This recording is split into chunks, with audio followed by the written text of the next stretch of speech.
Aurreko islariek eskerri egin dute zuen presentzia, badakigu zelan zabiltzaten bai ikastetxetan eta baita beste erakundeetan, eta badakigu zelako esfortzua den ona etortzea eta ustea lana, zelana ez da berez egiten, eta badakigu gero arte de magia ez da egingo eta lantokietan gelditzen da.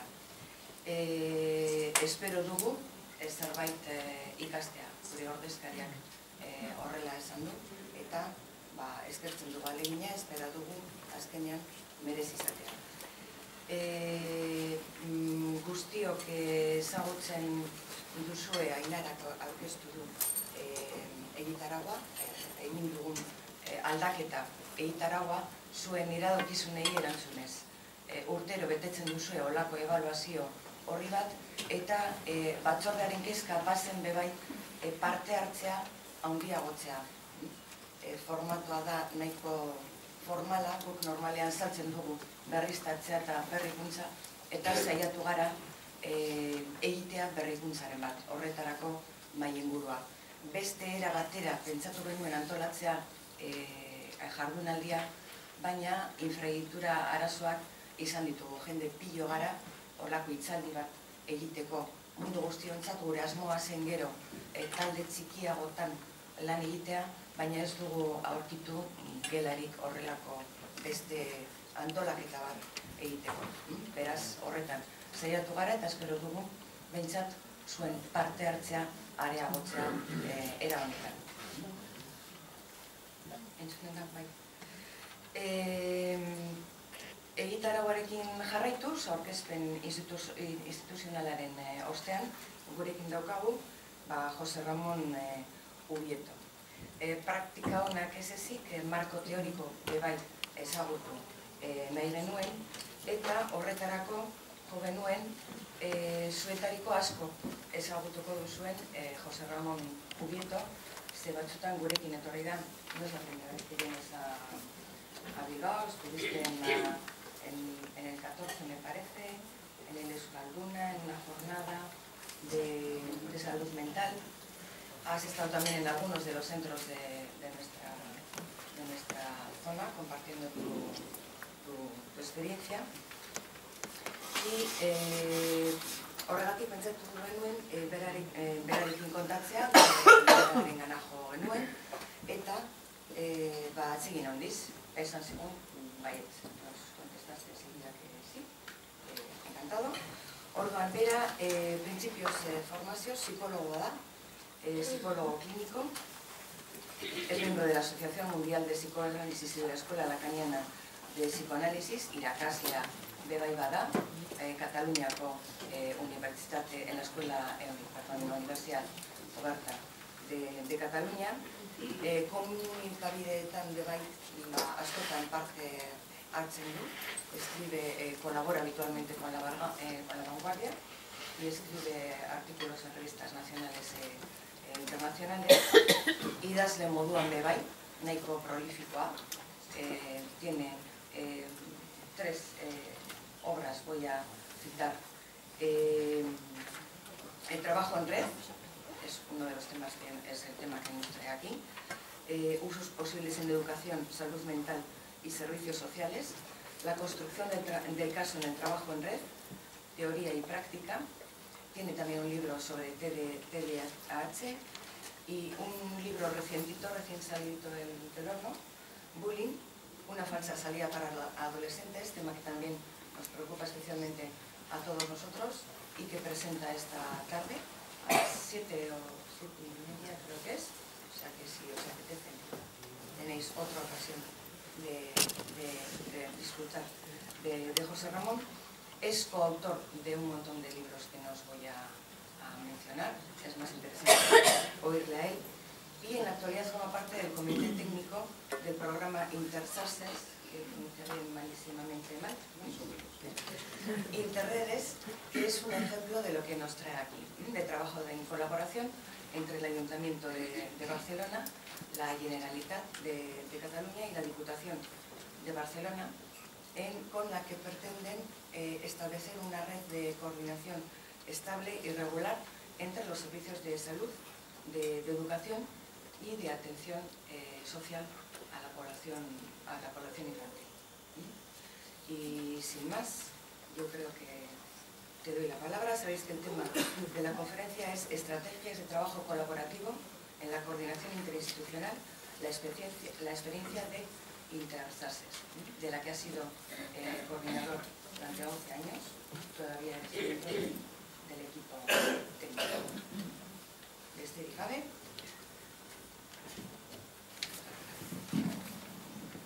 Bueno, muchas gracias por haberme invitado a compartir con vosotros un poco algunas experiencias y algunas ideas que vamos desarrollando. Bueno, voy a decir una tontería para empezar, pero yo creo que hay pocos problemas en un mundo tan complejo, ¿no?, como es el nuestro, que puedan pensarse y puedan abordarse solo a partir de una perspectiva, ¿no?, sea la escolar, sea la sanitaria o sea la social, ¿no? El tema mismo del absentismo, ¿no?, que es el tema que os convoca, como mínimo, además de la escuela, implica la familia, ¿no? Por tanto, todo lo que tiene que ver con la intervención social, el trabajo con familias, ¿no?, implica a la ley, porque es un derecho y un deber, por tanto también hay aspectos legales que están implicados en ese asunto. Y además también los chicos, digamos, y las chicas tienen cuerpos, ¿no? Por tanto, llevar los cuerpos o no llevarlos a la escuela también tiene su implicación, ¿no? Quiero decir que en el tema del absentismo encontramos también problemas de salud, ¿no? A veces de salud mental de los progenitores, a veces de salud mental de los chicos, encontramos situaciones de bullying que están detrás de una inhibición a la hora de... En fin, es decir que miremos como miremos, es evidente que es una problemática que nos la podemos pensar ya de entrada como si que se tratase de un problema de la escuela, como tampoco el bullying es un problema de la escuela, o como tampoco el TDAH, en fin, muchos otros temas que hoy en día nos preocupan. Así que me parece interesante que hayáis elegido este tema, porque efectivamente se trata de ver cómo podemos colaborar, ¿no?, para pensar y para abordar, no solo para abordarlo, sino también para pensar juntos esas problemáticas. Como decía Ana, nuestra experiencia es una experiencia de un distrito de Barcelona que se desarrolla en el distrito de Horta-Guinardó. Si conocéis, es la parte norte de Barcelona. Es un distrito muy amplio, aproximadamente unos 180.000 habitantes, y que tiene barrios muy dispersos, entre el Vallebrón, el Carmel, Horta, bueno, barrios muy diferentes, ¿no? Y es una experiencia que iniciamos en el año 2000 juntamente con el sistema educativo, es decir, con los orientadores que les llamamos EAP, los equipos de asesoramiento psicopedagógico, y con los servicios de salud mental. Junto a los servicios sociales pensamos que teníamos una necesidad, era el momento también que se implantaba la ESO, entonces aparecían nuevos problemas, algunos relacionados muy importantes con el absentismo, pues los chicos de 14 años tenían que estar en la escuela, cosa que hasta entonces no. ¿Está bien? A ver si para. Vale, bueno.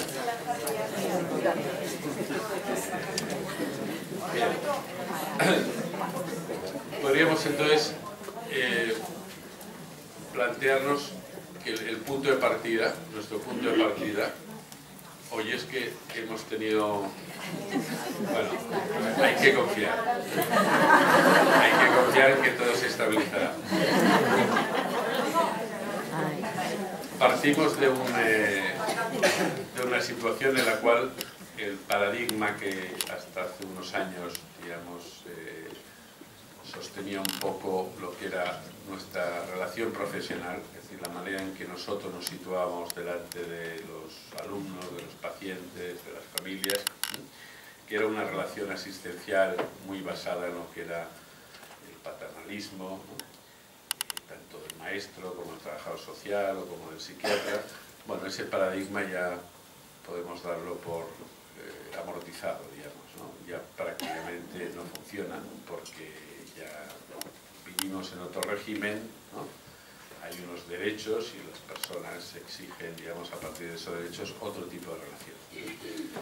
Bueno, a partir de ahí entramos en una nueva etapa en la cual yo creo que tenemos que elegir, porque eso sí que es una elección, es decir, es una posición ética que los profesionales tenemos que plantearnos y las organizaciones, evidentemente, que es entre dos modelos, yo diría. Un modelo que es el modelo de la hipergestión acéfala, ahora explico la palabrota,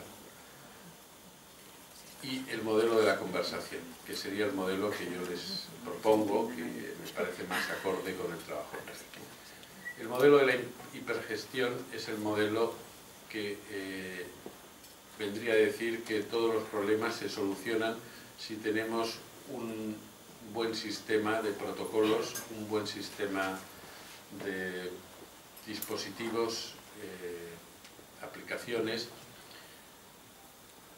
pero el problema no es ese, porque eso está bien, tener protocolos, tener digamos, aplicaciones informáticas, todo eso nos ayuda mucho. Pero fíjense que es hiper, quiere decir que solo confiamos en eso, o ponemos el énfasis en eso. Y acéfala porque en realidad el problema de ese sistema es que nunca está el responsable. En catalán le decimos el encargado. Les voy a poner un ejemplo y todos entenderán a qué me refiero. Si alguna vez no les ha funcionado el Movistar, o el Orange o lo que sea, todos habrán tenido la experiencia de llamar, ¿no? Y nunca está el responsable, ¿no? Siempre es un aparato que dice si es de Baracaldo ponga el 1, si es de Bilbao Central el 2, si es de no sé qué el 4. Bueno, cuando ya has conseguido al cabo de media hora, no has conseguido comunicarte con nadie, porque nadie se pone al otro lado, ¿no? Hay, digamos, un interlocutor. Es una máquina que va generando algoritmos y a partir de esos algoritmos tú tienes que acabar o cargándote el teléfono y entonces ya no funciona, o tomándote un chute de Risperdal porque ya no puedes más, ¿no? Pero tienes que hacer algo porque llevas media hora intentando hablar con nadie, ¿no? Acéfala quiere decir eso, quiere decir que podemos llegar a diseñar sistemas, y de hecho existen y de hecho son los que por defecto funcionan, que son sistemas que están pensados básicamente para no ocuparnos, no hacernos cargo de nuestra responsabilidad, delegar nuestra responsabilidad en el protocolo, ¿no? Y convertirnos en profesionales que somos monitorizados, ¿no?, por un dispositivo. Les voy a poner otro ejemplo. Los servicios sociales del Ayuntamiento de Barcelona, cuando las personas llegan al centro, les recibe una máquina, que le llamamos el kiosco electrónico. Y el kiosco electrónico es un kiosco electrónico, como el de la Caixa, ¿no?, en la que tú te tienes que dirigir y tienes que seleccionar si quieres pedir citas, si quieres anular la cita, si quieres hacer no sé qué. Claro, imagínense un señor ya mayor que no está en el mundo digital, digamos, que no es un nativo digital, que tiene que enfrentarse a eso y que en realidad viene a pedir alimentos o a pedir una residencia o a pedir no sé qué y tiene que enfrentarse con el aparatito ese y no lo entiende bien, ¿no? ¿Por qué funciona el aparatito ese? Pues porque se cree que en realidad eso ahorrará, evitará que ese señor esté 20 minutos hablando con la señora o con el señor que estén en la recepción explicándole su historia, y eso será una pérdida de tiempo. Entonces es mejor que el señor ya directamente le diga a la máquina lo que quiere. Es esta idea, ¿no?, de que podemos ahorrarnos la palabra, ¿no? Podemos ahorrarnos el diálogo. Podemos ahorrarnos el hecho de que a lo mejor la señora o el señor que le recibe le dice, pues hombre, no se preocupe, esto ya le atenderá al trabajo social, siéntese, ya. En realidad a veces son 2 minutos, pero esos 2 minutos pueden hacer que se tranquilice. Uno de los efectos de tener esas máquinas, por ejemplo, es el aumento de la violencia. Porque el aumento de la violencia en los servicios sociales, en la sanidad, en la educación, muchas veces tiene que ver, unas veces tiene que ver con que las personas ya vienen, digamos, de por sí violentas y ya tienen un empuje, digamos, ¿no?, tienen un pronto. Pero otras veces eso se genera cuando nosotros los tratamos como un código de barras, ¿no? Cuando tú vas a un lugar y te tratan como un código de barras, es decir, no escuchan lo que a ti de verdad te preocupa, sino que te quieren clasificar en alguno de los cajones, digamos, administrativos, tú tiendes a cabrearte, porque consideras que lo que te trae a ti es muy importante y el otro no ha escuchado nada. Entonces eso ya aumenta tu tensión. Si encima luego te dan una respuesta negativa, pues no le toca, pues no está, no sé qué, todo eso aumenta la violencia. Es decir, que la manera en que nos dirigimos al otro ya condiciona. Muchas veces nos quejamos de que es que el otro se puso violento, pero siempre tenemos que pensar en los casos de violencia en las instituciones, qué hicimos nosotros para provocar eso, o qué no hicimos para evitarlo, porque muchas veces, muchas de estas situaciones en realidad nosotros podíamos haberlas evitado. Bueno, y le llamamos modelo de la reingeniería porque todo esto se gestó hace muchos años, cuando las administraciones empezaron a pensar que tenían que funcionar bajo unos criterios importados de la empresa. Ingeniería quiere decir organización. Entonces la reingeniería fue cómo se reorganizaron los procesos en las empresas. No voy a extenderme, pero eso tiene que ver con los japoneses y los coches. Fíjate si vamos lejos. Cuando los americanos descubrieron que los japoneses hacían coches más baratos y que los vendían mejor que los americanos, se preguntaron por qué. Entonces descubrieron que la clave estaba en que cuando a los japoneses no les funcionaba una parte del coche, no llamaban al señor Yakamoto a preguntarle al dueño de la empresa cómo funcionaba eso, porque el señor Yakamoto no tenía ni idea de motores ni de por qué la puerta no cerraba, sino que hacían un círculo de calidad, es decir, reunían en una mesa al soldador, al ingeniero y al otro y le decían: no saldrán ustedes de aquí hasta que la puerta de este modelo cierre, así que empiecen a pensar qué ha hecho cada uno o qué ha fallado cada uno, y al final acababan descubriendo cuál era el problema. Pero los americanos llamaban al señor Ford, estaba en su rancho tranquilamente y le decían: ¿por qué no cierra la puerta? Y el señor Ford le decía: debe ser pequeña, hágala más grande. Entonces hacían coches muy grandes que costaban mucho dinero y que encima cerraban mal. Entonces se dieron cuenta que rápidamente que había algo en el funcionamiento de la organización que no era muy eficaz ni muy eficiente, y entonces empezaron a pensar otro modo de organizarse. Todo eso al final acabó en la administración pública, y se fundó lo que se considera como el New Public Management, que es la nueva manera de organizar las cosas. Todo eso fue pasando a la sanidad, a la gestión de los servicios sociales, y se convirtió en el sistema, digamos, que ahora tenemos. Bueno, el otro sistema que nos parece más interesante es pensar que el principio rector de lo que puede ser nuestra tarea profesional no nos la va a dar un protocolo ni un monitor, sino que nos la va a dar la capacidad que tengamos como profesionales a partir de nuestra experiencia de colaborar a partir de la conversación, es decir, de establecer sistemas, estrategias de colaboración que nos permitan, digamos, orientarnos en la tarea que nos corresponde, sea la del absentismo, sea la violencia de género, sea la del acoso escolar o cualquier otra. Bueno, ¿y por qué sería tan importante la conversación? ¿No? ¿Por qué no podríamos pastar, digamos, sería más cómodo, ¿no?, que nos enviasen las instrucciones? Bueno, entre otras cosas porque ya no vivimos en la época en que existía la verdad con mayúsculas, o por lo menos que nos creíamos que existía la verdad con mayúsculas, ¿no?, sino que vivimos una época en la que si ahora hiciéramos aquí una encuesta sobre qué es una familia, difícilmente estaríamos de acuerdo todos en la respuesta, ¿no?, porque para unos la familia sería, pues, básicamente un hombre, una mujer y los hijos de ambos, ¿no? Pero otros dirían, bueno, pero también pueden ser dos mujeres y los hijos de ambas, ¿no? O pueden ser dos hombres, o pueden ser un hombre que se casó primero, se separó luego, o puede ser uno que vive en Bilbao y una señora que vive en Almería y se ven los fines de semana, no sé cuándo. Bueno, todas las formas de familia posibles que existen, ¿no?, y que permiten socializar a los niños. Y ya ni les cuento si la pregunta es ¿qué es una mujer? Entonces tendríamos toda la tarde, todo el fin de semana, para poder encontrar una definición más o menos conjunta, porque para una sería la madre, básicamente, para otra sería una profesional, para otra sería alguien que decide libremente lo que quiere hacer en cualquiera de sus ámbitos, en fin. Quiere decir que no vivimos en una época en la cual podamos esperar una revelación que nos diga desde fuera cuál es la manera correcta de educar a un adolescente, de ser una mujer, de formar una familia, sino que necesitamos conversar para encontrar una pragmática, es decir, para poder actuar, para tener algunas orientaciones. Fíjense que los comités de ética, que ahora ya nos resultan familiares, en realidad los comités de ética es una forma de trabajo en red.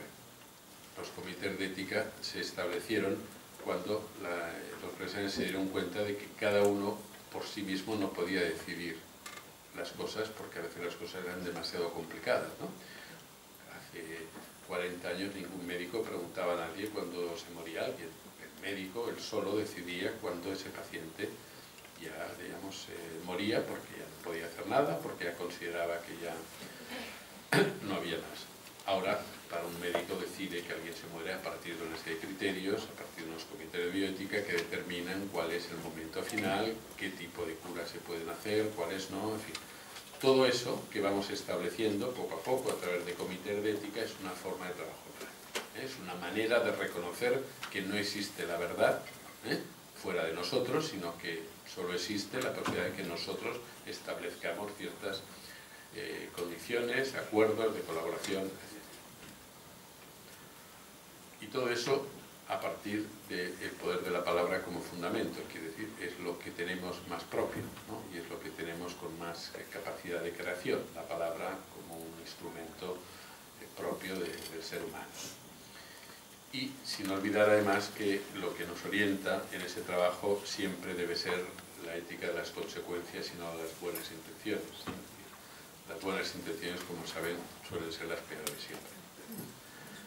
Entonces es mejor, digamos, orientarse en la vida por las consecuencias, ¿no? Cuando el niño te rompe el jarrón que te trajo tu cuñada de China y te lo rompe porque corría y te dice no tenía ninguna intención de hacerlo, sí, pero te has quedado sin el jarrón, ¿no? Es decir, que lo que cuenta son las consecuencias, no las intenciones. Entonces tenemos que poder orientarnos por eso, pedir responsabilidades sobre las consecuencias.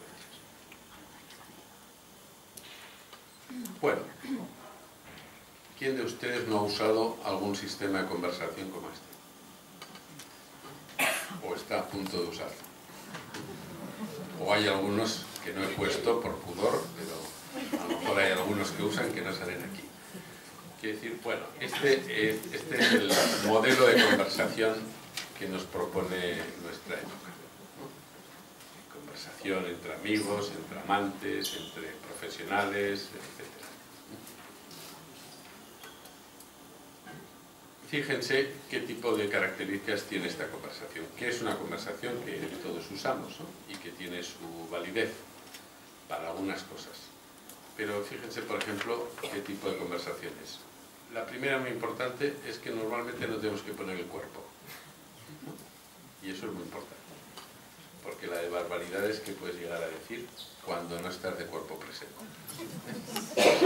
No sé si os ha pasado, un paciente, un adolescente que había tenido muchos problemas de salud, estuvo casi hasta los 14 años viviendo en un hospital por problemas graves de salud, y ya cuando le dio el alta vino a verme y dijo, no sé qué te ha dicho mi padre, pero yo te voy a decir que yo vengo a verte porque quiero recuperar el tiempo perdido. Entonces básicamente quiero emborracharme, quiero follar, quiero tener novia, o sea, ponerme al día. Bueno, se fue poniendo al día y un día me dice, no veas el lío que me he montado con el WhatsApp, porque se puso en un grupo de conversación de porno y una de las chicas le dijo, oye, ¿por qué no quedamos y practicamos un poco la conversación? Y el hombre se horrorizó, porque en su vida se le ocurría decirle, vamos, no eso, sino ni la mitad de las cosas que decía alguien a la cara. Pero en cambio el hombre se animaba mucho, se venía arriba cuando lo hacía por WhatsApp, ¿no? Bueno, no poner el cuerpo quiere decir eso, quiere decir que uno no se hace del todo responsable de eso que dice. El ejemplo profesional, para no hablar tanto de sexo, el ejemplo profesional más claro lo tenemos cuando llamamos a alguien y le decimos, oye, ¿no tendríais una plaza para este chico? ¿Qué tal? No. Bueno, pero ahora dímelo a la cara, digamos, ¿no? Ponte que entonces en lugar de por teléfono te tienes que encontrar. No, bueno, pero no, pero el pasado sí. Bueno, pero es que era distinto, porque era tal. Bueno, pero, bueno, ya te tienen que dar más explicaciones, ¿no? Y ahora imaginaros que eso, además de, en lugar de ser 1 a 1, sois 4, ¿no? Que es el medio del trabajo en red. que esa persona tiene que decirle al maestro, al psiquiatra y tal, que no hay plaza en su centro. Y se lo tiene que explicar con todo lujo de detalles, es más complicado. Por eso utilizamos tanto el WhatsApp en lugar de llamar por teléfono, porque es más fácil. No iré. Si llamas por teléfono tienes que explicar cómo es que no vas, cómo es que fuiste al cumple de tu prima y no vas a este. Sustraer el cuerpo quiere decir eso. Quiere decir no hacerse responsable. Pseudointimidad, bueno, porque este tipo de cosas que se dicen por las redes sociales a veces nos parece que somos muy sinceros, ¿no? Una señora vino a verme a la consulta y estaba desesperada, no paraba de llorar. Cuando ya paró de llorar y explicó, dijo, he tenido la ruptura sentimental más grave de mi vida. Yo pensé, bueno, es una relación de 10 años o de 15, no sé.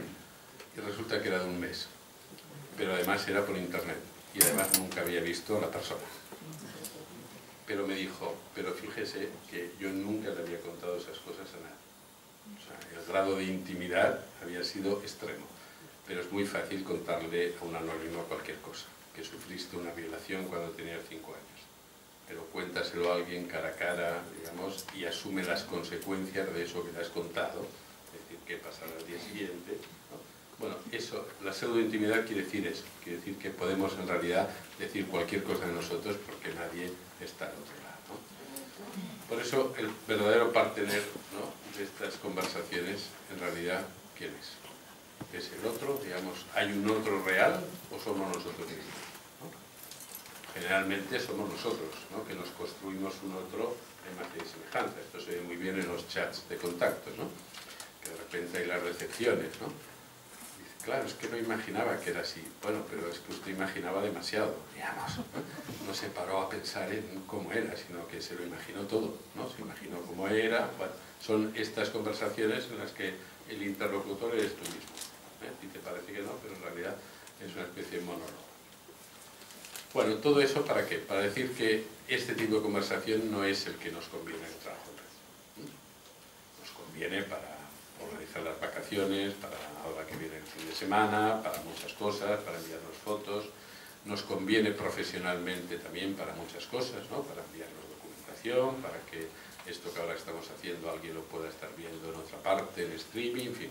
Sirve para muchas cosas, pero no sirve para una cosa que es muy importante en el trabajo en red, que es la construcción del caso. Luego hablaremos. Para producir un saber nuevo no sirve, sirve para transmitir información, textos, documentos, lo que sea. Por eso creo que la cuestión, la primera decisión para plantearse el trabajo en red es pensar en cuál de estos dos modelos queremos trabajar, porque los dos modelos se llaman trabajo.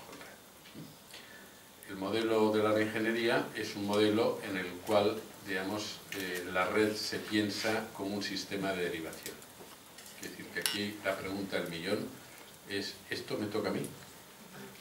Esa es la pregunta, digamos. Si la puedes responder y puedes decir que no, estás salvado, ¿no? No me toca a mí, le tocará al pediatra, o le tocará al psiquiatra, o le tocará a su padre, o le tocará al consejero de educación, yo qué sé.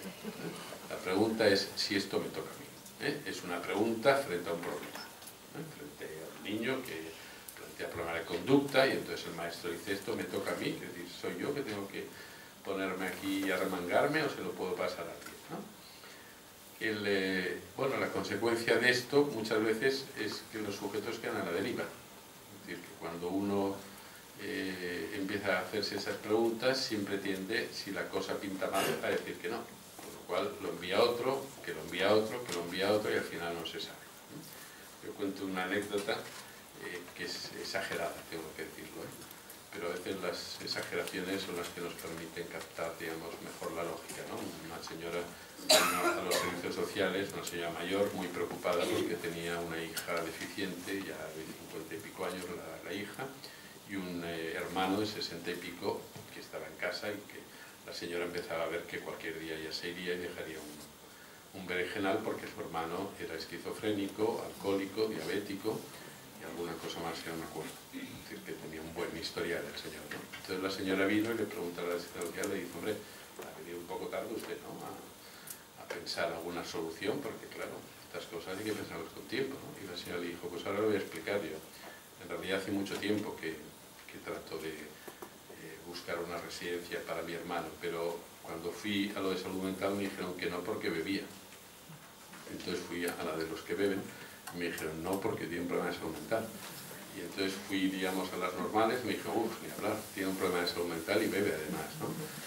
Al final, digamos, no pudimos encontrar ninguna, todos decían que no. Bueno, el señor encontró una, que es lo que suele ocurrir, ¿no? Cuando, digamos, la gente no le facilitamos recursos, los busca.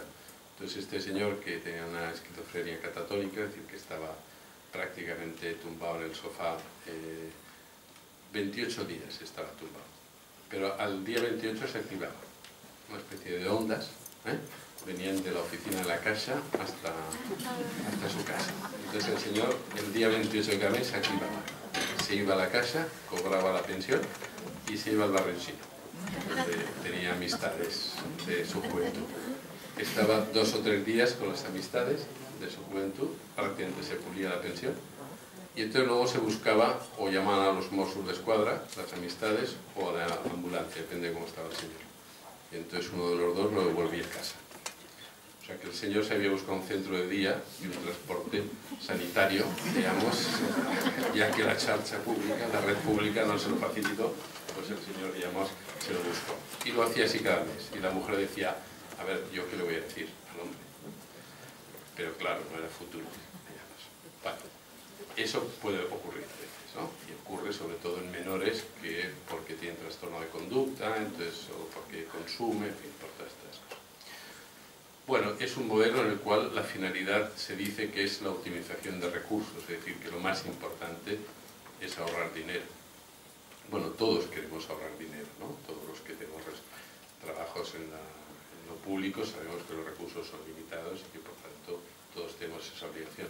Pero claro, cuando la finalidad es eso, se cometen muchos errores. Cuando eso es lo fundamental, se cometen muchos errores, porque al final acaba siendo más caro, lo que queremos ahorrar acaba siendo mucho más caro.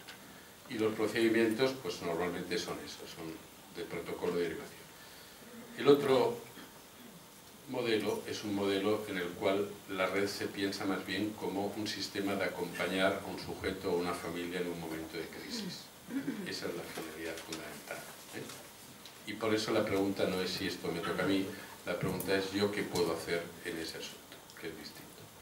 Yo como maestro, como orientador, como psiquiatra, ¿cómo puedo colaborar en esa problemática de esa familia o de ese menor? Por eso la finalidad es la atención global del caso. Es decir, que nos tiene que preocupar que ese tema de absentismo no tendrá que ver solo con que el chico es un vago, sino tendrá que ver con que a lo mejor no hay un soporte familiar suficiente, a lo mejor ese chico no solo es un vago, sino que a lo mejor ese chico tiene una inhibición porque tiene un cuadro paranoide que no ha sido diagnosticado, pero en realidad, digamos, él en su cabeza está todo el día pensando en qué va a ocurrir cuando vaya a la escuela, etcétera. Es decir, que a lo mejor tenemos que pensarlo juntos porque hay muchos aspectos, ¿no? Y por eso los procedimientos fundamentales, que no excluyen los protocolos, pero los protocolos son instrumentos, no pueden ser finalidades, ¿no? Son cosas que nos sirven y cuando dejan de servirnos las cambiamos. Por eso el procedimiento más importante es cómo organizar esa conversación, ¿no? Cómo buscar la fórmula para que eso sea eficaz y eficiente. Por eso propongo una definición muy sencilla de trabajo en red, ¿no? La definición más sencilla que yo he encontrado, ¿no? ¿Qué sería esta? El trabajo en red sería cómo somos capaces de organizar una conversación entre disciplinas que tenga una doble finalidad, ¿no? Por un lado, la de orientarnos, que es una finalidad muy importante, ¿no? Orientarnos quiere decir saber lo que pasa. La mayoría de veces nosotros en realidad somos reactivos, o sea, actuamos reactivamente a cosas que pasan, ¿no? A situaciones de urgencia, problemáticas que presentan las personas. Entonces, digamos, las personas en realidad dirigen su caso y nosotros vamos detrás, la mayoría de veces, ¿no? El objetivo más bien sería que nosotros fuéramos proactivos, es decir, que nosotros calculásemos un poco, no digo supiéramos porque eso no es posible, pero sí que calculásemos un poco lo que va a suceder para anticiparnos un poco a esas situaciones. Y la segunda finalidad del trabajo en red, que es muy importante también, es el beneficio secundario, es que ese trabajo en red nos ayuda a sostenernos en nuestra tarea. Quiero decir que, por un lado, el trabajo en red nos tiene que permitir compartir la angustia que nos suscitan las situaciones en las que intervenimos, ¿no? A veces son situaciones de violencia, ¿no? De violencia familiar, por ejemplo, ¿no? De maltratos, de violencia de género, de abusos sexuales, ¿no? Son situaciones muy complicadas y que nunca nos dejan indiferentes. A veces pensamos que sí, ¿no? Bueno, ya llevo muchos años, a mí estas cosas ya... Pero justamente después de la entrevista estás 2 días con lumbalgia. No lo relacionas para nada con la entrevista, pero en realidad es tu cuerpo que ha respondido a esa situación. Porque esas situaciones siempre nos dejan huellas. Por mucho tiempo que llevemos, por muchas situaciones que hayamos visto, siempre hay un efecto y un afecto, digamos, en el cuerpo de todo eso. Y además no solo eso, sino que esta idea de sostenernos quiere decir no solo ayudarnos para calmar la angustia, sino sobre todo evitar las precipitaciones, porque voy a poner un ejemplo para explicarlo mejor, ¿no? Uno de los primeros casos que nosotros tuvimos el proyecto era un chico, un adolescente con padres con trastorno mental grave que no lo habían cuidado, no habían podido, y este chico estuvo viviendo con los abuelos ya desde pequeñito. Cuando llegó a la adolescencia empezó pues, a dar la guerra típica de los adolescentes, más el plus que tenía este, ¿no? Problemas en el instituto, conflictos continuos, incumplimiento de horarios en la casa, malas respuestas a los abuelos, bueno, lo típico. Entonces la abuela se puso muy nerviosa y como su hija había tenido un debut esquizofrénico a la edad que tenía ahora este niño, pues pensó, bueno, esto debe ser de los genes, ¿no? Si ya le pasó a mi hija, pues ahora le está pasando a mi hijo. Y claro, se puso la mujer muy alerta. En el instituto estaban bastante hartos ya de este chico, con lo cual todo el mundo empezó a pensar que lo mejor era internarlo. Sacarlo de la familia, que los abuelos no lo podían seguir acogiendo, internarlo. Parecía que era lo más fácil, ¿no? Todo el mundo presionó. Y el sistema tiene una fórmula que es que hay un servicio que es el que tiene que internarlo. Entonces todo el mundo, digamos, miró hacia ellos y les dijo, ¿qué esperáis, no? Internarlo. Claro, si no hubiésemos incluido este caso en el proyecto, este chico hubiera estado internado, porque era difícil para este profesional de este servicio de protección de menores negarse a eso, ¿no? Negarse a la presión de la abuela, negarse a la presión del instituto, de los servicios sociales locales, en fin, de todo el mundo, ¿no? Pero a lo mejor no hubiera sido la mejor solución. Pero ante una situación de presión, la angustia en la que tú te ves, pues acabas haciendo eso, acabas precipitando el acto, ¿no? Bueno, lo incluimos en el programa, justo estaba naciendo, y entonces nos dimos cuenta de que entre todos a lo mejor podíamos hacernos un poco más corresponsables de lo que le pasaba a ese chico, intentar ver si no habría otras alternativas antes del internamiento, sobre todo teniendo en cuenta que sus padres habían pasado la vida internados, que este chico le esperaban 4 o 5 años de internamiento, después la emancipación en condiciones que no sabemos bien cuáles hubieran sido, ¿no? Este chico ahora mismo tiene ya 20 y pico años, vive con pareja, trabaja, y es un chico que nunca llegó a estar internado porque el programa le permitió encontrar, digamos, una solución entre todos a ese problema. Cambiamos de instituto, le buscamos un recurso educativo con una ratio más reducida, hicimos un acompañamiento a la familia, bueno, diseñamos un plan de trabajo entre todos para evitar precisamente el internamiento. Bueno, es un ejemplo de cómo el trabajo en red nos puede ayudar a que cada uno haga verdaderamente su trabajo, es decir, que el de protección de menores haga su trabajo, que no tiene por qué ser internar siempre, puede ser, en este caso, aconsejar a la abuela, ayudarle, etc. ¿no? Pero para poder hacer ese trabajo y no precipitarte, necesitas a veces esa red que te permita decir, bueno, vamos a aguantar la angustia, porque la angustia es el principal factor de precipitación. Lo sabemos, cuando alguien viene a pedirnos y está muy angustiado, los psiquiatras acaban dándole toda la farmacopea que tienen y más, ¿no? Los trabajos sociales, todas las prestaciones sociales, ¿no? Una señora que le explicó un drama de violencia de género a la trabajadora social. La trabajadora social pobre ya no sabía, empezó a darle cosas, le dijo, ¿y la beca de comedor escolar? La señora dijo, pero si no tengo ningún niño yo. Bueno, perdón, es que estaba tan angustiada que claro, empezó a sacar aquí todo lo que tenía, ¿no? Y si veis al médico le decís que estáis muy angustiado, si se lo repetir 5 veces, sabréis todos con el tranquimacín, el Risperdal y no sé cuántas cosas más. Bueno, es lógico, porque tú le pones la angustia al otro y entonces le dices, a ver, hazte con esto, ¿no? Entonces si el otro está solo, pues puede tender a taparte la boca. En realidad es eso, las relaciones sociales y la medicación tienen en común eso, es cállate, Vale. Esa definición, fijaros que tiene en realidad las 4 ingredientes básicos de lo que es el trabajo en red. Decimos organización, porque el trabajo en red no funciona espontáneamente, no es una cuestión de voluntarismo, no es un día nos levantamos muy colaborativos y nos ponemos a hacer cosas juntos. No, tiene que haber una organización, tiene que haber un plan. Es interdisciplinar porque es algo que nos planteamos no solo como escuela, sino en relación a los servicios sociales, en relación a la salud mental, etc. Y tiene que tener esas 2 funciones que decíamos, la orientación y el sostenimiento.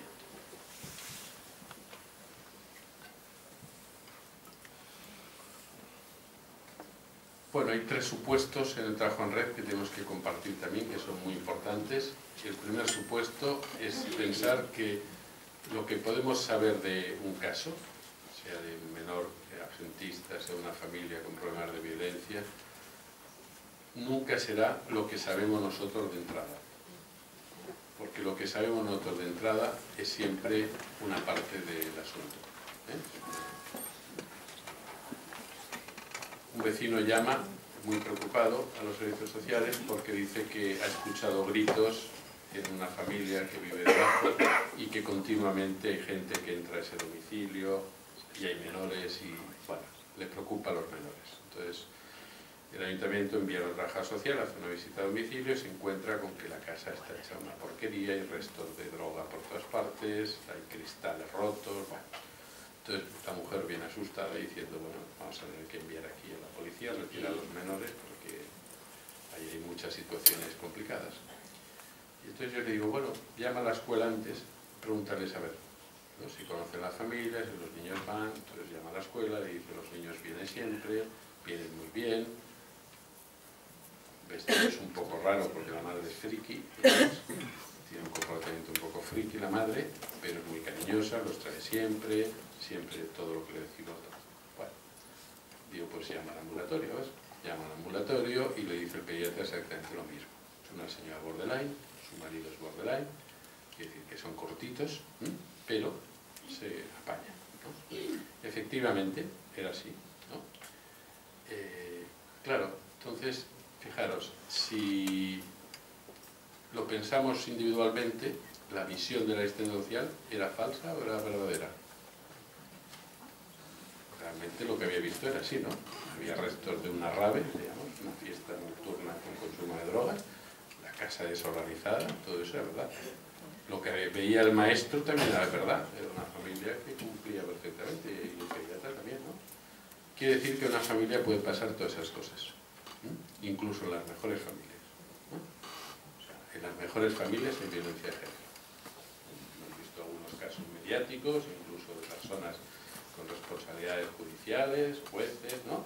Que han estado implicados en temas de violencia de género, es decir, que hasta en la mejor familia puede funcionar todo, salvo que la relación entre el marido y la mujer pues, es un desastre, ¿no? Por tanto, quiere decir que para hacernos una idea de lo que está pasando, tenemos que poner sobre la mesa las diferentes visiones, las diferentes perspectivas, para entender qué funciona y qué cojea una familia. Porque en una familia siempre hay algo que funciona y algo que cojea, como en cada uno de nosotros. Hay cosas que no funcionan y otras que no.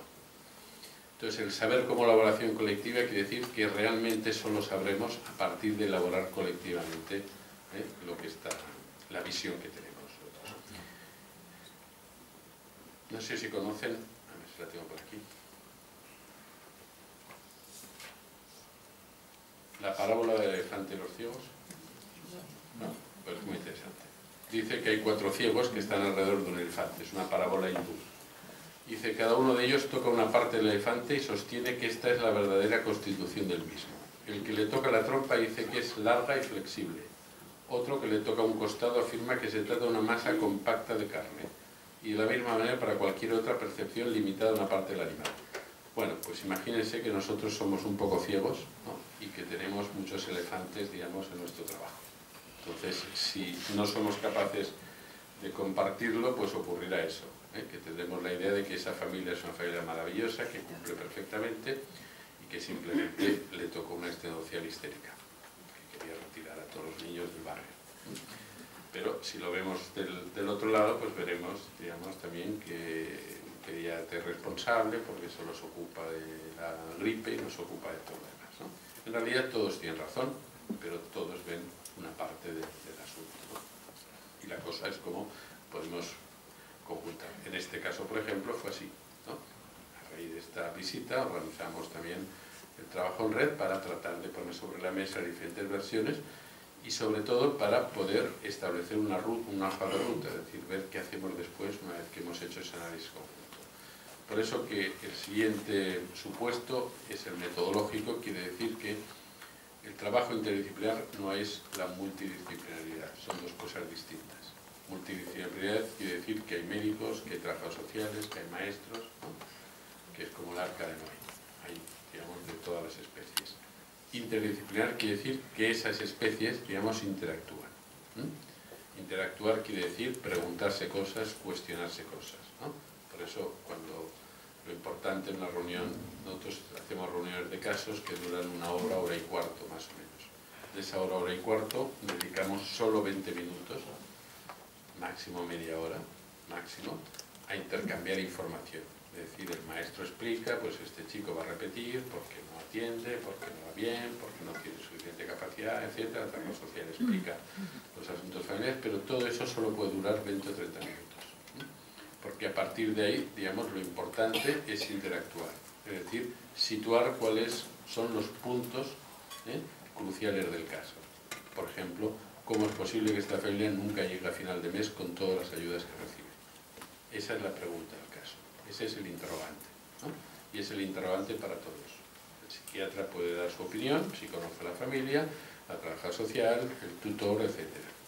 Porque lo verdaderamente importante es que podamos llegar nosotros a conversar sobre los problemas del caso, sobre la lógica del caso, no a intercambiar información, porque esa información no la podíamos haber enviado por teléfono, por correo electrónico, y nos hubiéramos ahorrado la reunión.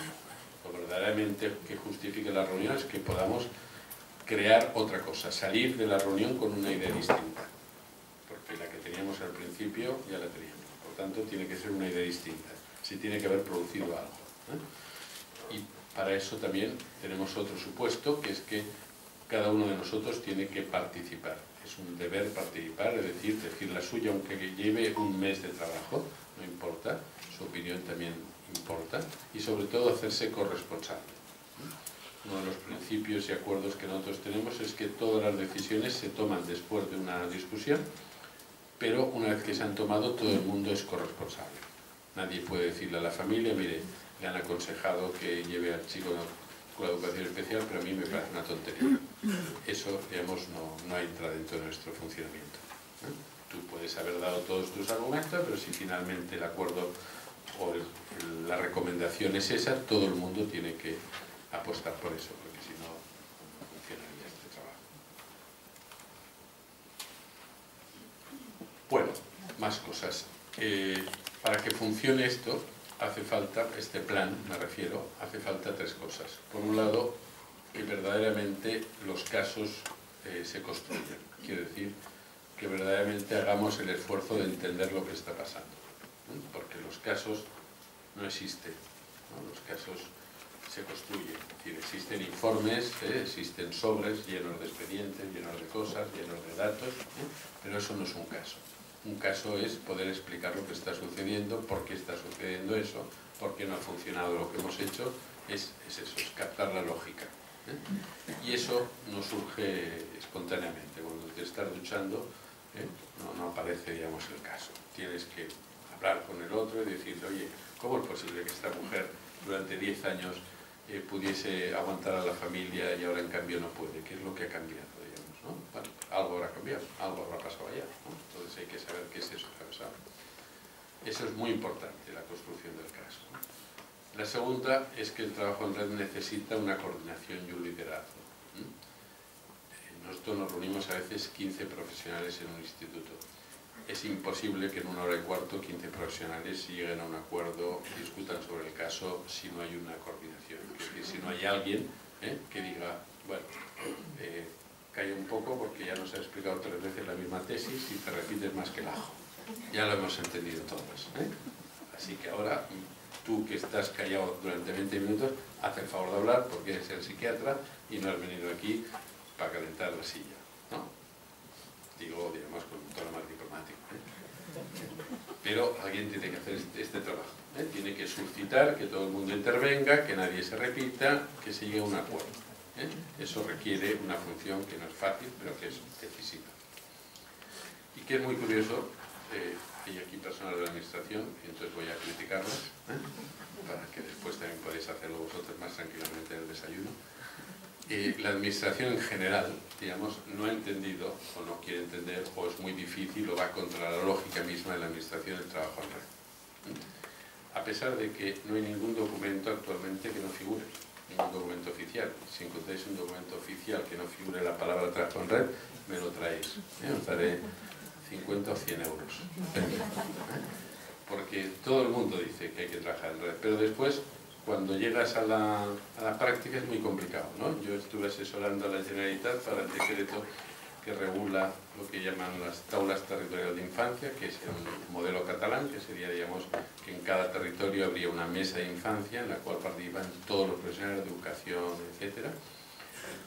Y bueno, se hicieron un nivel nacional en el cual había una tabla de infancia nacional presidida por el consejero de Bienestar Social. Ahí estaba claro que lo presidía él, no había ninguna discusión.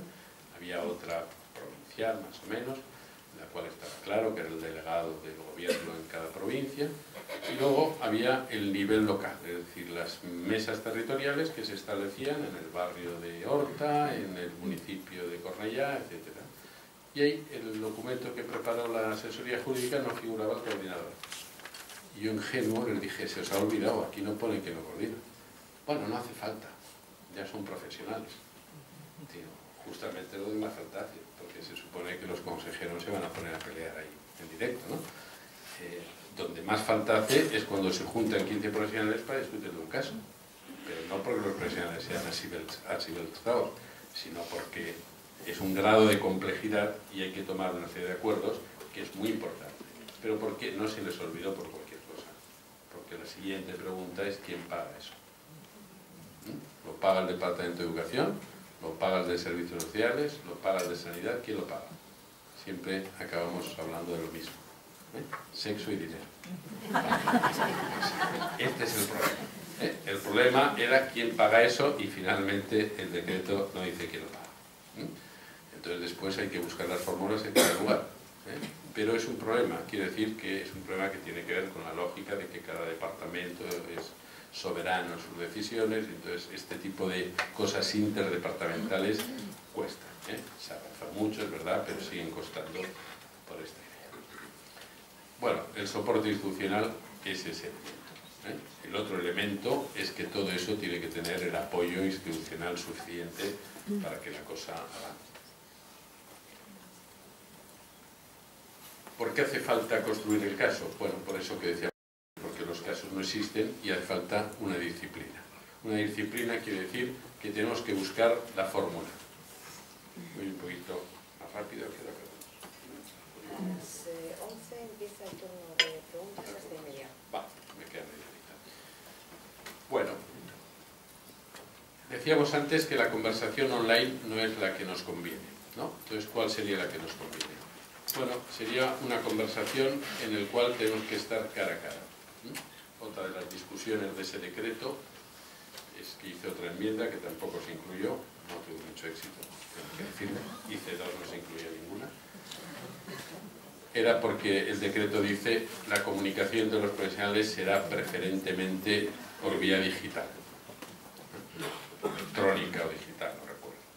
Bueno, es importante y son instrumentos que usamos y que son muy importantes, pero hay un punto en el que eso no sirve, o es insuficiente.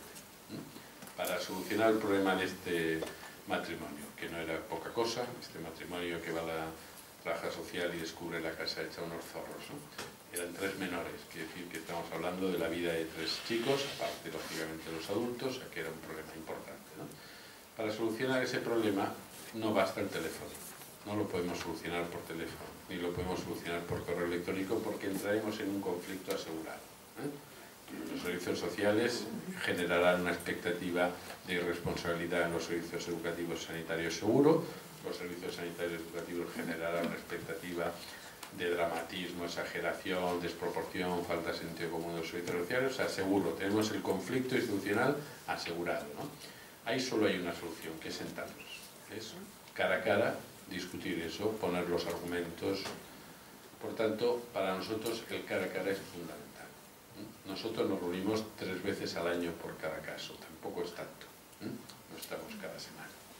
Procuramos hacer una reunión por trimestre durante el curso escolar, es decir, son 3 veces al año, no es tanto, y esa hora y cuarto reduce muchísimo. Como ya nos temíamos que alguien nos preguntaría o nos dijera que eso era muy caro, hicimos una investigación 10 años después, que la podéis encontrar en la web, con la Universidad de Barcelona. La rectora, la vicerrectora de la Universidad de Barcelona era la asesora metodológica, ya nos buscamos una señora que nadie pudiera cuestionarla. Y el resultado de esa investigación de 10 años es que es más barato trabajar así, mucho más barato. No solo económicamente, que también queríamos demostrar que es más barato, no era lo que nos preocupaba, pero también lo que demostramos es más barato, pero sobre todo es más barato en términos de costes biográficos. Uno de los éxitos que nos parecen más interesantes de este programa es la cantidad de internamientos que evitamos. Los internamientos son carísimos para la administración. Un niño internado cuesta el orden de 4.500 euros al mes. Una familia acogida cobra 400 euros al mes. O sea, fijaros la desproporción y fijaros la diferencia, digamos, ¿no?, de cuidados y de evolución que tiene para un niño estar ingresado 10 años en una institución, o poder estar acogido por una familia, o poder seguir en su familia si tiene apoyos, digamos, de tipo, ¿no? O sea que desde el punto de vista económico está, pero es que sobre todo desde el punto de vista biográfico es muy importante. Por tanto, el argumento, si alguien lo tenía de que es muy caro, ya le digo, lo tiene mal, no es muy caro. Lo que pasa es que es complejo, esto sí, es complejo, pero no es caro. Otra de las características de esta conversación es que debe ser constante y regular. Quiere decir que no podemos discutir un caso y al cabo de 2 años volvernos a ver porque 2 años en la vida de un niño es una eternidad. Por eso nosotros tenemos un compromiso, todos los casos que se incluyen en el programa están comprometidos los profesionales a que se tienen que ver 3 veces al año. Esa conversación tiene que girar siempre alrededor de un interrogante. No nos reunimos para decirnos lo guapos que somos, que ya lo sabemos. Y además tenemos Facebook, que ya podemos comprobarlo. No es para eso, no es para decir lo que hacemos, lo bien que lo hacemos, no, es para preguntarnos lo que no sabemos, que es distinto. O sea, lo que verdaderamente sostiene la red es el agujero, lo que no está, que es lo que no se sabe, lo que hay que descubrir, digamos, ¿no? Eso es lo que sostiene, porque lo otro sería una reunión de egos, ¿no? Imaginaros una reunión de red en la que el psiquiatra dice es maravilloso, va muy bien, tengo un diagnóstico, todo muy bien, tal. La trabajadora social también, tengo todas las gestiones hechas, tal, la familia tiene muy buen rollo conmigo, etcétera, el maestro, todo. Entonces, ¿para qué nos hemos reunido? O sea, si ya todo va bien, ¿no? O sea, lo que justifica que nos reunamos es que hay cosas que no van. Por tanto, es eso lo que no va, lo que tiene que impulsar la conversación. Global y singular porque tenemos que darnos cuenta de que los problemas que les pasan a los niños, la mayoría de ellos son síntomas de otro problema. Los niños absentistas, la mayoría del absentismo es un síntoma de otra cosa, de un problema familiar, de un bullying, de un trastorno mental, en fin, de otra cosa. Y por tanto, pensar solo, focalizar solo en el aspecto sintomático y en el individuo que lo encarna sin darte cuenta de la globalidad es un error. Y un último dato que es muy importante y que a veces en muchos proyectos que yo he visto de trabajo en red no se tiene en cuenta es escribir el proceso. Escribir no es lo mismo que hablar. Supongo que lo habéis experimentado, ¿no? Sí, yo de adolescencia sé mucho, sí, porque mira, sé que tal. Escríbelo. Entonces cuando lo escribes dices, pues parecía que se ve mal, ¿no? Ahora no me acabo de ver tan claro. Dice, acabo de decir 5 veces la misma tesis, ¿no? Te lo ves escrito y dices, esto es distinto, ¿no? Porque escribir es ordenar. Por tanto, cuando tú escribes, redactas el registro de una entrevista, ya estás ordenando. Porque ya lo primero que pones ya es lo más, ¿no? Pues la señora me ha insultado. Y ha estado muy nerviosa y tal. Bueno, pues ya está claro que tú lo que has registrado básicamente es la transferencia y la contratransferencia. Es decir, lo mal que lo has pasado. Pero no has registrado nada de cuál era el verdadero problema que había ya, que es que a lo mejor esta señora está siendo abusada por su marido y estaba en un muy mal día y la ha tomado contigo, pero en realidad el problema gordo era el de la señora, no el que esa entrevista se ha puesto así. Es decir, que escribir el proceso es muy importante porque nos ayuda a entenderlo, a ordenarlo y sobre todo porque en el trabajo en red eso permite seguir, digamos, el hilo del trabajo. Hoy cada vez más la movilidad profesional es un hecho porque además como la sala, bueno, esta sala aún más o menos, pero digamos la feminización de las profesiones de ayuda es evidente, ¿no? Y la feminización quiere decir que las mujeres tienen hijos, piden bajas laborales y hay muchos cambios, ¿no? Por tanto, una de las cosas que también hemos visto que es muy importante es que cuando alguien deja de trabajar en un lugar, pero hay esas actas permiten que el que incorpora rápidamente capta lo que es, ¿no? Entonces, nosotros hacemos actas que ocupan una página, o mucho una página y media, no hacemos tesis doctorales. Son actas en las cuales lo importante es reflejar el punto de conocimiento del caso, ¿no? Por ejemplo, hemos debatido sobre la dificultad de esta señora para echar al marido de casa, que es un canalla, y esta dificultad tiene que ver con esto, y hemos pensado en ayudar. Sí, eso es lo importante, porque eso alguien lo lee y ya entiende de qué va la cosa. No escribimos en el acta todo lo que se ha hecho durante 3 meses, porque eso no nos va a ayudar a entender la cosa. Bueno, el punto que os decía que es muy importante y que no es fácil de resolver es quién es el coordinador del trabajo. ¿Quién es el que hace que esa reunión funcione? ¿Y eso cómo se hace? Bueno, hay muchos sistemas. Hay un sistema que es el de la autogestión, ¿no? Que es decir, bueno, pues en cada reunión vemos un poco quién lo hace, nos vamos turnando, es el que toma el acta, el que dirige la reunión. Ese es un sistema. A veces funciona y a veces no. ¿Cuándo no funciona? Hombre, cuando hay la persona difícil. Y siempre todos tenemos la cuota de las personas difíciles, ¿no? Siempre en todo servicio hay alguien difícil. Cuando es alguien difícil, es muy difícil, y no hay nadie, digamos, que lo regule, es un problema. Yo recuerdo una reunión con una persona muy difícil, que tuvo que decirle un psiquiatra que era nuevo, y por tanto no lo conocía, y no tenía mucho pudor, cállate, ¿no? Al cabo de 10 minutos. Y la señora difícil se cayó toda la hora, lo cual facilitó mucho la reunión. Pero no siempre encuentras a alguien que venga así y diga esas cosas. Quiere decir que es importante, esa figura es muy importante. Si no funciona la autogestión, nosotros tenemos otro sistema, que es una persona contratada que se ocupa de esto. Es una persona que es la adjunta a la coordinación del programa, es una psicóloga que se dedica a esto. Va a las reuniones y es la persona un poco que coordina la reunión, hace que eso funcione. En algunas lo hace ella y en otras la hago yo. Pero es una función, digamos, que tiene esa finalidad.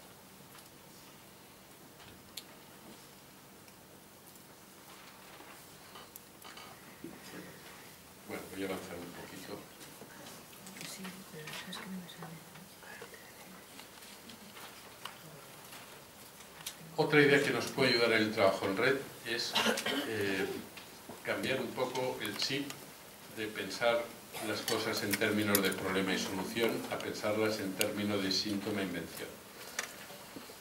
Fijaros que cada vez más pensamos las cosas en términos de problema-solución, ¿no? Es decir, este chico tiene un TDAH, ¿no? Un trastorno por déficit de atención e hiperactividad, y nosotros tenemos la solución, que es la medicación, la que sea. Quiere decir, nosotros planteamos que él tiene el problema y nosotros somos el sistema experto que tiene la solución. En algunos casos puede que sea así, y ya nos gustaría a veces que fuera así, ¿no? pero en general no es así. Lamento decepcionaros, pero no es así. No es así quiere decir que ese tipo de relación, ¿no?, es una relación falsa. Y además es una relación mala. Mala en el sentido de que no provoca un buen pronóstico. Porque problematizamos al sujeto y le retiramos toda capacidad de empoderamiento. Nosotros somos los que tenemos el empoderamiento como sistemas expertos, ¿no? En cambio, me parece más interesante pensarlo en otros términos, ¿no? Pensar que en realidad cada uno de nosotros nos inventamos nuestras maneras de solucionar los problemas que tenemos. Y eso se llama un síntoma. Quiere decir, hacemos síntoma, quiere decir que, por ejemplo, la violencia de género puede ser un síntoma. Me explico. Una mujer puede no encontrar otra fórmula para tener, digamos, lo que ella considera que puede ser, digamos, un ideal de tener una familia, ¿no?, de ocuparse, de cuidar a alguien que ha sido educado y que ha sido socializado, digamos, en ese marco. Alguien puede pensar que la mejor manera de hacer eso puede incluir aguantar la violencia de género. Hay mujeres que consideran, digamos, que hay un bien superior a su propia satisfacción, que es mantener la familia y mantener, digamos, unos ciertos cuidados, ¿no? Y lo explican así. Yo veo a muchas mujeres enfrentar la violencia de género y a veces dice, bueno, sí, no me gusta cómo me trata, no me gusta que haga esto, pero es buen padre, yo nunca quitaría a un padre a mis hijos, ¿no? Es muy importante, esto ya me lo enseñó mi madre y yo tengo que seguir así, ¿no?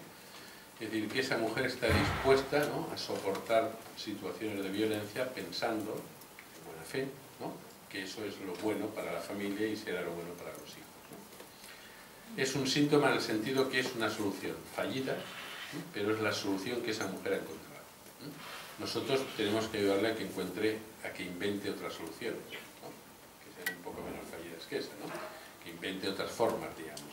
Pero lo que es seguro es que tendremos siempre que partir del síntoma. Tenemos que tomar en cuenta, ¿no?, cuál es para ella la solución.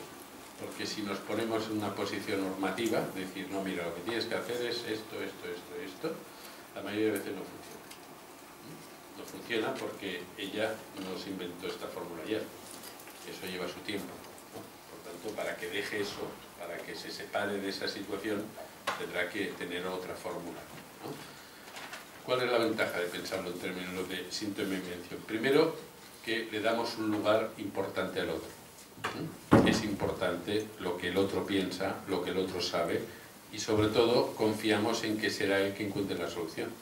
Porque las soluciones, no nos engañemos, las encuentran los sujetos, no las encontramos nosotros. Nosotros podemos sugerir, proponer, pero al final lo que cuenta es... Voy a explicar un caso. Una señora esquizofrénica que tenía la idea de que a sus hijos los envenenaban los maestros cuando iban a la escuela, a través de rayos que les transmitían los maestros, les envenenaban y les dañaban los ojos.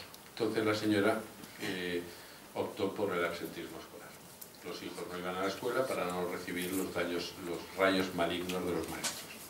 Y además los llevaba al ambulatorio para que les pusieran colirio a dosis de elefante, para que hiciera una especie de velo, el colirio, que si los rayos venían, digamos, no penetrasen. Bueno, esta señora, sí, nos reímos un poco, pero dramático, ¿no?, para estos niños. Primero porque se perdieron una buena parte de la etapa escolar y después porque, claro, hacerte cómplice de un delirio así te deja un poquito marcado. No es cualquier cosa que tu madre piense esas cosas, ¿no? Que tu madre piense, yo qué sé, que Rajoy es inteligente es una cosa, se puede marcar, pero que piense que los maestros te envían rayos es otra cosa muy distinta, te marca de otra manera, ¿no? Bueno, total, que durante 10 años no conseguimos entre casi 10 servicios hacer nada, quiere decir, romper esa dinámica, porque además esta señora era una señora que vivía en un barrio que no hablaba catalán casi nadie, esta no hablaba catalán, tiene un nivel cultural alto, es decir, que tenía capacidades y recursos como para engañar, digamos, para seducir, había tenido un cáncer, entonces todo el mundo consideramos que era una pobre mujer. Y como era una pobre mujer, pues nos dejaba un poco paralizados a todos, ¿no? Hasta que al final lo incorporamos al programa y vimos que en realidad era un maltrato grave. Aunque sus intenciones no fueran esas, porque más bien las intenciones eran las de proteger a los hijos. Pero como decíamos antes, la ética que importa son las consecuencias, ¿no? Las intenciones eran buenas, las consecuencias eran nefastas. Por lo tanto, lo que nos tiene que guiar son las consecuencias. No es que esta señora tuviera intenciones malas, ¿no? Pero las consecuencias sí que eran malas, ¿no? Entonces, eso era un maltrato físico, porque había lesiones de córnea en algunos de los niños, un maltrato psicológico importante, porque le estaba haciendo compartir una situación delirante, y después unas consecuencias de escolaridad importantes. Entonces, cuando hay una situación de maltrato, tú tienes que responder con una firmeza. Entonces, pedimos al juez un ingreso, y el juez ingresó a esta señora en un hospital porque esta señora nunca había pisado un centro de salud mental ni por supuesto tenía la más mínima intención de hacerlo. Bueno, la ingresamos y duró el ingreso 24 horas, porque encontró un psiquiatra joven, suficientemente preparado, al cual le engañó. Le dijo, fíjese las trabajadoras sociales qué malas son, mis hijos sin merendar y yo aquí en el hospital. Le empezó a hablar de literatura catalana y no sé cuántas cosas más, y el otro, digamos, un joven suficientemente preparado, no tuvo la modestia de leer el informe de 10 servicios, incluidos el de salud mental ambulatoria, donde decía que esta señora era esquizofrénica, que nos había costado 10 años ingresarla. Entonces la dejó y se fue para la casa. Lo que pasa es que las cosas, digamos, cuando uno inicia un camino, normalmente ese camino lleva a algún lado. Entonces llegó a casa, el marido que ya estaba aleccionado por nosotros, digamos, para este tipo de situaciones, pues tuvo una discusión, intervino la policía y la señora al final decidió irse de la casa, irse a vivir con su madre, pero fue una decisión suya. Es decir, nosotros tuvimos 10 años y un juez internándola, pero fue ella quien finalmente dijo, bueno, la próxima vez no encontraré un joven suficientemente preparado, no colará, ¿no? Quiere decir que esto es muy importante, esta idea de que son ellos que toman las decisiones. ¿Y por qué la invención? Porque tenemos que suponer que cada uno de nosotros busca salidas a situaciones complicadas. Esta señora buscó una salida, le costó tiempo, evidentemente, pero ella ya había buscado una, que era la de tener a los hijos en casa. Después buscó otra, que era la de alejarse ella para no tener más consecuencias. Pero tenemos que confiar en la invención, porque si seguimos con la carrera que llevamos de etiquetar a los chicos cada vez más como deficitarios, vamos a lo peor. En estos momentos yo creo que el mayor problema de la infancia es que estamos clasificando y medicando de manera generalizada a los niños y no somos conscientes del futuro que esperan a estos chicos. Yo tutorizo alumnos de la universidad y el otro día una alumna que trabaja en un centro con adolescentes con trastorno de conducta, le pregunté y me dijo que el 90% de los 100 chicos de toda España que están ingresados en ese centro, que son consumidores politoxicómanos con 17 años, el 90% fueron medicados a los 6 años por TDAH. El 90%. Y durante 10 años tomaron psicoestimulantes. El psicoestimulante es una anfetamina, el Concerta, el Rubifen es una anfetamina. Si tú acostumbras al cuerpo a tomar una anfetamina durante 10 años es muy difícil que después, esto ya lo sabemos, en América ya está. En América ya tiene esa experiencia y por tanto ya sabemos lo que pasa. En América ya sabemos el tráfico que hay en la universidad de sustancias anfetamínicas de pacientes diagnosticados con TDAH que simulan los síntomas para seguir teniendo acceso a la medicación. Y eso es un problema, no solo por los efectos bioquímicos de la medicación, que también, pero sobre todo por el efecto de irresponsabilidad que estamos creando, por la idea que estamos transmitiendo de que lo que te ocurre a ti es un problema de la dopamina, es un problema de la bioquímica cerebral, no tienes que hacer nada. Como me dijo un paciente de 40 y pico años, que había sido director de una sucursal bancaria, que no había hecho quebrar el sistema bancario, no era Lehman Brothers, un señor que no lo hizo mal, parece ser, pero en esas fusiones que hubo, pues se quedó en la calle y vino a verme porque su novia de entonces le dijo que o se lo hacía mirar o lo dejaba. Se hacía mirar, quiere decir que era un irresponsable, que llegaba tarde a las citas, que, bueno, no voy a entrar en más detalles, pero... Y el señor me dice, al acabar la primera, bueno, me explica que él es un TDAH adulto, que no viene por eso, que ya está medicado, que le va muy bien, Y dice, además le voy a decir una cosa, yo he entendido toda mi vida, desde que me dijeron que era un TDAH adulto. ¿Por qué me dejó mi mujer? ¿Por qué no me ocupo de los hijos? ¿Por qué ahora me va a dejar esta novia? Todo maravilloso. Pero no acaba aquí. En la puerta me dice, ¿no podría hacerme un certificado de disminución? Un señor de 45 años, estudios universitarios, 10 años de director de una oficina bancaria, me pide un certificado de disminución. Bueno, le cobré el doble, digamos, me lo permitió legalmente, le dije que por supuesto no iba a hacer ningún certificado de disminución, que él no tenía ninguna disminución, ¿no? Quiere decir que esta idea de la irresponsabilidad que introducimos es algo que deberíamos pensar en el caso de los chicos, porque estamos cada vez más viéndolos como un problema, ¿eh? Y los chicos tienen problemas, pero no son un problema, ¿eh? Que es distinto. Los adolescentes tienen problemas de consumos, a veces, de acoso, de muchas cosas, pero los tenemos que ver no como déficit, sino tenemos que ver la invención. Les explico una última viñeta, ¿no? Que a mí me enseñó mucho sobre esto. Un chico que la maestra me dice cuando tiene 8 años que lo atienda porque tiene pinta de ser un psicópata adulto. No, pero parece exagerado, pero yo lo entendí rápido, porque me dice, es que si lo hubieras visto la cara cuando asesinó a un gato a pedradas y cuando le dio un puñetazo a otro chico, te hubieras dado cuenta, ¿no? Y efectivamente, era un chico con un nivel de sadismo muy elevado, ¿no? Bueno, lo empecé a atender y este chico tenía los síntomas que tienen los chicos que tienen una retención de agresividad importante, ¿no? Tenía tics nerviosos y faciales y tenían copresis, ¿no? Son formas de retención, ¿no? Cuando uno retiene mucho la ira, tenemos uno de los síntomas, la encopresis, ¿no? Y los tics faciales, ¿no? Es decir, que esto era, digamos, cómo él trataba esa pulsión sádica, la trataba muy mal, porque era muy autodestructiva para él mismo, ¿no? Los actos estos violentos eran puntuales, muy puntuales, ¿sí? Pero muy intensos. Bueno, pues un día viene y se le escapa una lagartija del bolsillo. Como no es habitual que a la gente se le escape la lagartija del bolsillo, digamos, pensé, me querrá decir alguna cosa, ¿no? Entonces le pregunté por la lagartija.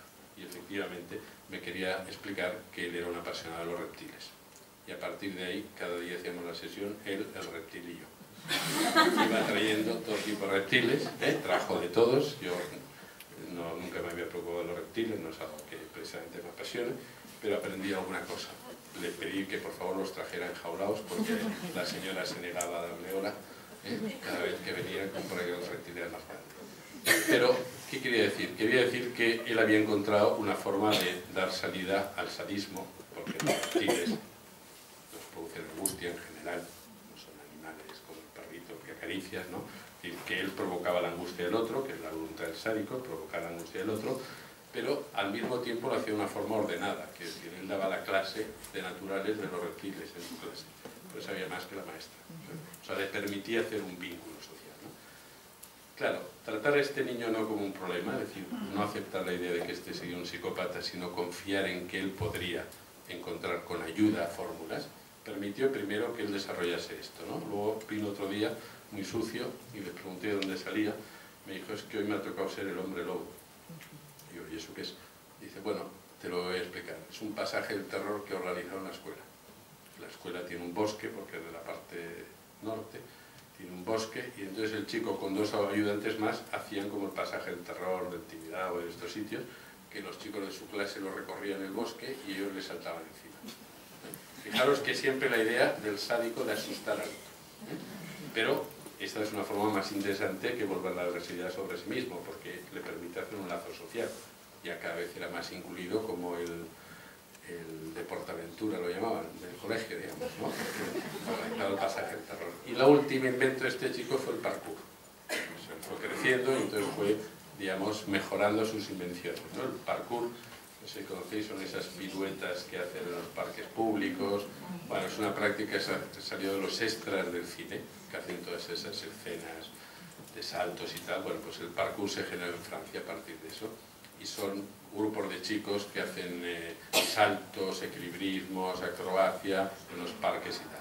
Claro, ¿quién hay en los parques? No sé si tenéis hijos o tenéis abuelos, pero normalmente en los parques están los abuelos y las mamás con los niños. O sea, os podéis imaginar el placer que tenían estos de ver la cara que ponían los abuelos y las mamás de los niños viéndolos saltar por allá, ¿no? Pero, además de esto, este chico se hizo representante de la Asociación de Parkour de Barcelona y entonces viajaba a París. Quiere decir que hizo un lazo social, hizo un vínculo con todo esto. Porque lo importante finalmente es que una invención te permite presentarte al otro con lo que tú tienes de bueno, no con lo que tienes de déficit. Si este chico lo ponemos en la asociación de psicópatas, digamos, hará lazos solo con los psicópatas y eso será una comunidad segregada. Si ahora este chico lo ponemos, digamos, con los parkouristas, podrá ampliar mucho más. Esa es la idea. O sea, la idea es que si confiamos en la invención, y para eso nosotros tenemos que ayudarle, porque si este chico de entrada hubiéramos puesto a hacer una especie de reeducación conductista, pues este chico probablemente hubiera acabado siendo un psicópata. Lo hubiéramos cerrado tanto camino que al final hubiéramos dicho sí, este es tu destino, ¿no? Esto es como ponerle una marca, una etiqueta, ¿no? Este es el problema de la generalización del TDAH, ¿no? Que al final convertimos a los niños movidos en enfermos. Niños movidos ha habido siempre. Entonces tenemos que replantearnos algunos niños movidos en cada administración, probablemente, pero lo que es seguro es que no necesitan todos el porcentaje. Pensar que en Barcelona, en la secundaria, en los centros de clase media alta, el 20% de los chicos toman medicación. Esa es la cifra que existe en Estados Unidos en secundaria. Esa cifra ya la hemos alcanzado en Barcelona en algunos centros. El 20%, es decir, 1 de cada 5 chicos del grupo de secundaria toma medicación. Bueno, termino. ¿Cómo podemos hacer esa construcción de casos en nuestro trabajo, ¿no? ¿Cómo podemos hacer operativo el trabajo en red? Bueno, tenemos, como decíamos, que organizar espacios, es decir, tenemos que encontrar fórmulas que sean factibles. Hay muchas, por ejemplo, las comisiones sociales. Es un espacio que en Cataluña tenemos desde hace mucho tiempo, que son reuniones que se hacen en la escuela, en los institutos, en las que participan los docentes, los servicios sociales y a veces se añaden otros servicios. Es un espacio regular que está dentro de la actividad escolar, digamos, dentro del horario escolar, y tiene como función la discusión de los casos. Es un sistema, digamos, fácil en el sentido que está muy establecido, pero tenemos que mejorarlo en el sentido de que no se hablan de 5 casos en una hora. En una hora se puede hablar de un caso. Tenemos que distinguir lo que es la coordinación del trabajo en red. Podemos coordinar 5 casos porque tenemos que hablar de cosas puntuales, pero si queremos realmente profundizar es otra cosa. Los laboratorios de casos es una cosa que hemos iniciado nosotros ahora, por ejemplo, que es que como los maestros a veces por horario les cuesta mucho venir a las sesiones que hacemos nosotros, sesiones plenarias, pues lo que hacemos es reuniones con los claustros a partir de casos que se atienden en el instituto y que nos permiten, al instituto o en la escuela, y nos permite entonces aprender todos a partir de un caso, poder generalizar lo que hemos aprendido de un caso y que vean el resto de maestros, por ejemplo, que si ellos quieren proponer un caso de esas características les ayudaría ese funcionamiento.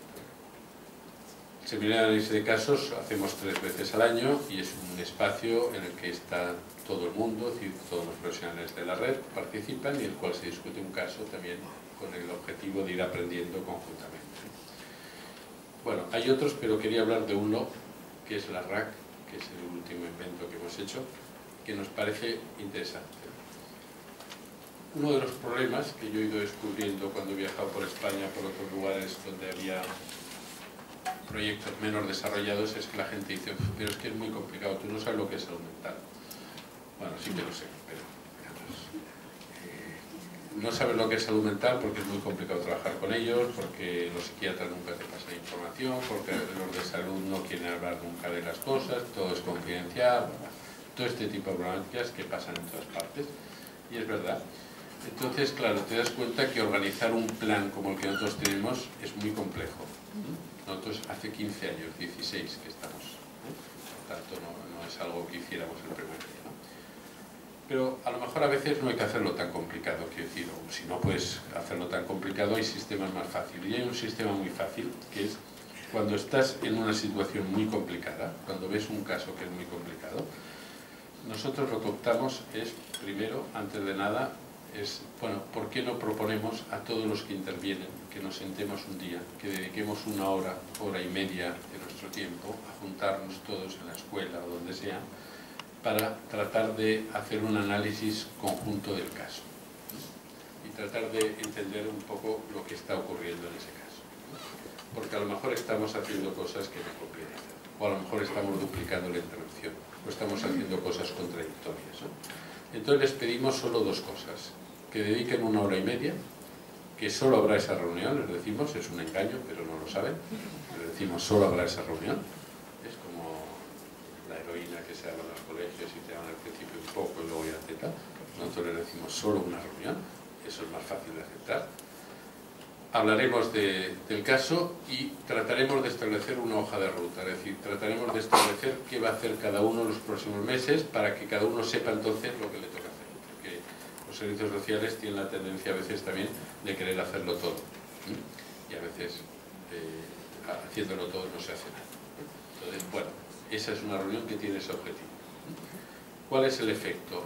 Bueno, el efecto es que todo el mundo se sorprende, porque descubre cosas del caso que no sabía. Parece obvio, pero es así, claro. Pues el maestro dice, pero bueno, esta señora no sé qué, pues nunca la habíamos visto así, porque como siempre venía sobria, pues sí, esta señora tiene un problema de alcoholismo muy grave que hace que por las tardes no puede ayudar al hijo a hacer los deberes, pues está borracha todas las tardes. Por eso ponemos una granja familiar para... Bueno, este tipo de cosas que son muy importantes, ¿no? Permite esta reunión entender un poco el conjunto del caso y valorar qué pieza es más importante, qué pieza es más secundaria, y luego les pedimos a ver si nos podemos comprometer a que cada uno haga la parte que le toca. ¿Cuál es el resultado? Que normalmente la gente dice, bueno, ¿y no podríamos volvernos a reunir al cabo de 4 meses? Bueno, si os parece importante, nos volvemos a reunir, y así poco a poco vamos introduciendo el virus. A veces no hace falta tampoco, solo con una reunión, solo con conseguir una reunión ya es muy importante, pero esa reunión tiene que estar bien preparada. Esa reunión tiene que ser fructífera, no se puede hacer en un pasillo. Hay que sentarse bien, hay que haberla pensado, los que la han convocado tienen que haberla pensado, decir cuáles son las cosas que tienen que aparecer allá. Es el grado cero del trabajo en red, es el mínimo. Es decir, que si queréis empezar por un punto, empezar por este. Empezar por hacer estas reuniones de acción colaborativa, que permiten que la gente se sensibilice, porque lo peor es que tú te hagas cargo de lo que no te toca, pero no porque te hagas más cargo de trabajo, sino porque no podrás hacer nada. Si alguien tiene que hacer una intervención psicológica y tú eres el maestro y no la puedes hacer, tienes que hacer que la tiene que hacer la haga, porque si no, ese chico no va a salir de ahí. Y para eso tienes que invitarle a que venga a esa reunión, que él se conciencie de que todo el mundo considera que esa situación es grave, que conozca los elementos y a lo mejor él acaba, digamos, haciéndose cargo del caso. Hay que socializar la preocupación, es muy importante, no quedarnos con la preocupación nosotros y quejarnos de que el otro no hace nada. No, al revés, tenemos que hacer que el otro venga, o que vayamos nosotros a donde está el otro si no viene, ¿no? Pero es fundamental. Bueno, yo os dejaré este Power, así que si queréis completar. Ahora os voy a enseñar la web del proyecto, por si queréis entrar en esta web. Hay muchos documentos, algunos en castellano, otros en catalán, que podéis consultar, que amplían muchos aspectos que yo os he dicho.